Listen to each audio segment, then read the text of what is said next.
Nous allons voir la structure générale de Moodle installée sur Léa.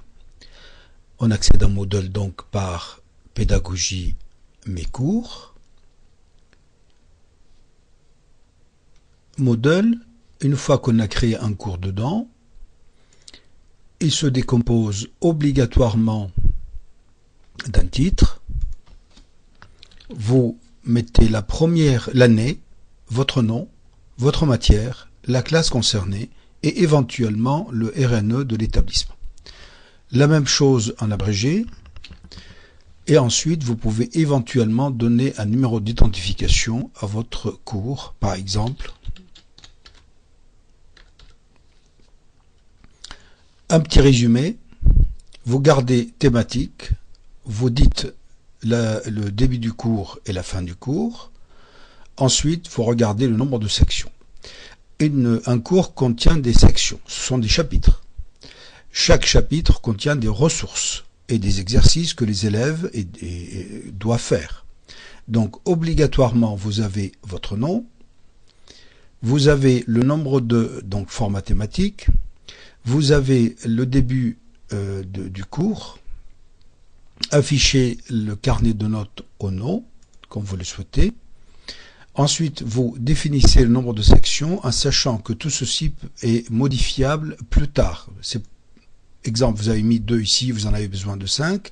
Il est possible un tout petit peu plus tard de rajouter une section sans aucune difficulté. Ensuite, si vous donnez un accès anonyme, dans ce cas-là, vous mettez, si vous dites oui par exemple, anonyme, ça veut dire qu'on ne se connecte pas, vous pouvez mettre un mot de passe de votre choix. Là, j'ai mis mot de passe, etc. Donc, vous pouvez définir tout ceci et vous enregistrer ici. Une fois que vous avez enregistré, vous voyez bien qu'un cours est dans une catégorie. Vous avez le liste effectif qui est ici. Ce liste effectif dispose de catégories que chaque lycée peut définir. Par exemple, les catégories sont les matières ou les disciplines, physique, chimie, mathématiques, français, langue, etc. selon les modalités appliquées dans votre lycée. Donc là, ici, je vois bien que je suis dans le lycée effectif. J'ai un cours qui s'appelle ce que je viens de créer. Et ensuite, j'ai les sections. Ces sections-là vont contenir des ressources. Pour commencer à modifier les sections, donc à mettre les ressources, vous devez activer le mode édition qui se trouve là.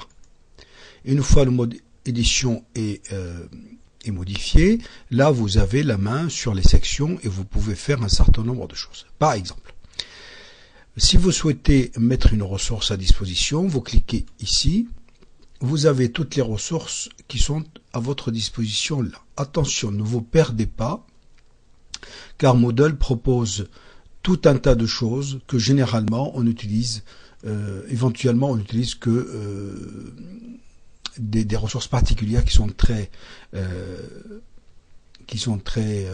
importantes.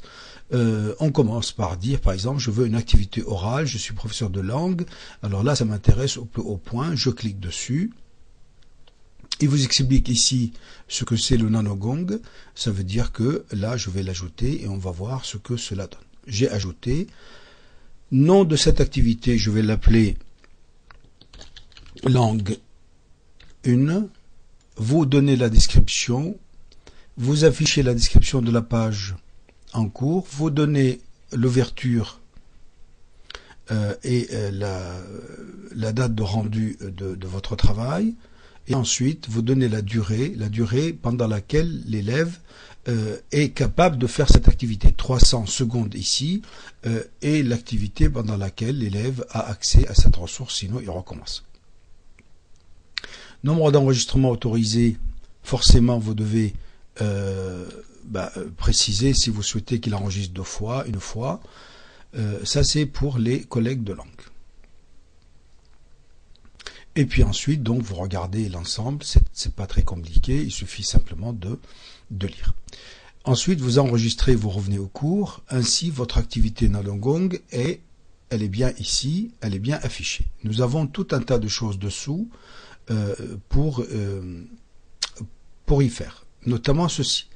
Ceci, c'est, par exemple, l'élève n'a pas accès. Si vous cachez cette activité, c'est pour vous. Ça peut être une structuration, ça peut être une correction, ça peut être tout ce que vous souhaitez, mais l'élève n'y a pas accès de tout.